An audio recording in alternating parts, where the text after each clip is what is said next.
This is a funny story.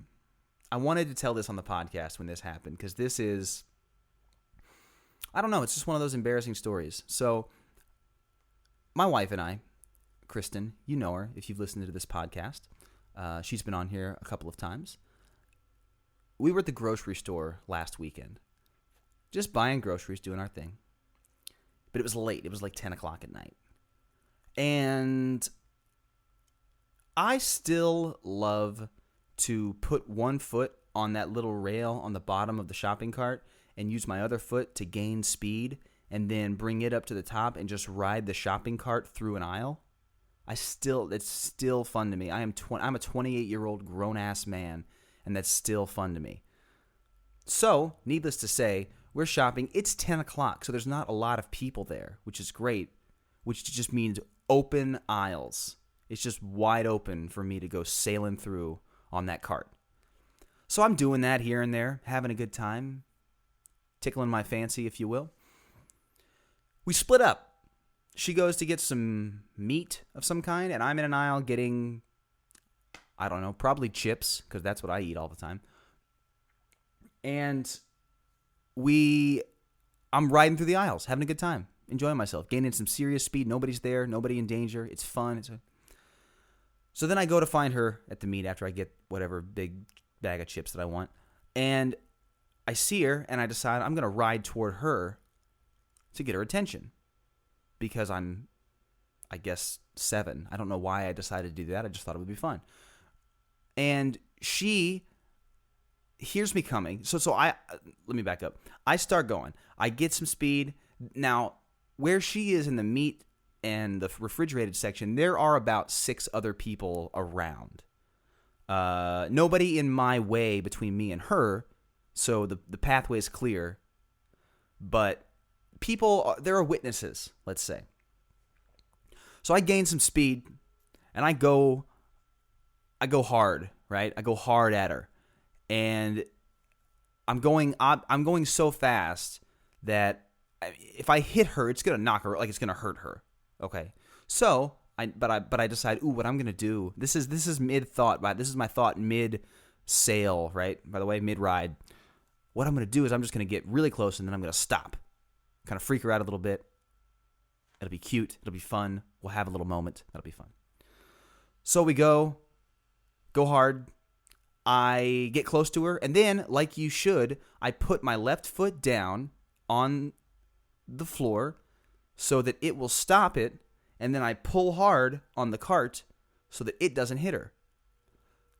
However, when my left foot hits the floor, there's either something slick or the entire floor is slick, and my left foot continues to go. Doesn't stop. But I pull the cart back to stop it.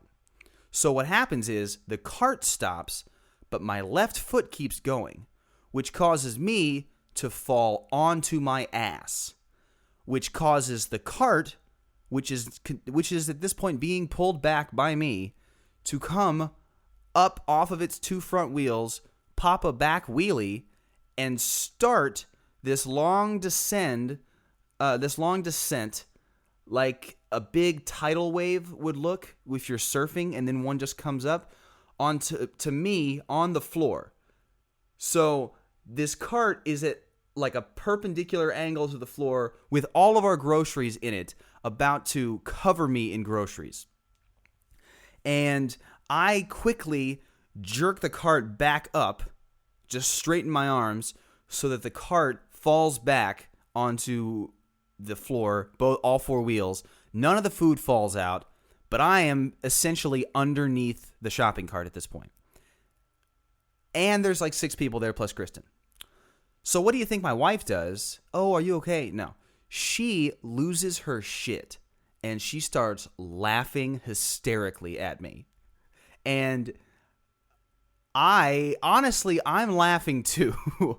But the fact that her first reaction is just to lose her shit kind of opened a little window into how she's going to react into an emergency in our life, okay? And I'm laying there. I quickly hop up and I do like a Superman pose because I don't know why, because I'm embarrassed. I guess I'm embarrassed. I didn't feel that embarrassed, honestly. I guess it was embarrassed. I didn't want to feel embarrassed, but I think it was a little bit of embarrassment. But the most prominent emotion I was feeling was humor, because it was hilarious, okay? Now, from her perspective, she looks over at me as I'm sailing toward her, and I have just this look of joy that an 8-year-old jumping on a trampoline is going to have, right? Just this big lit up dumb face with this big old ear-to-ear smile, and my eyes are sparkly and bright and wide.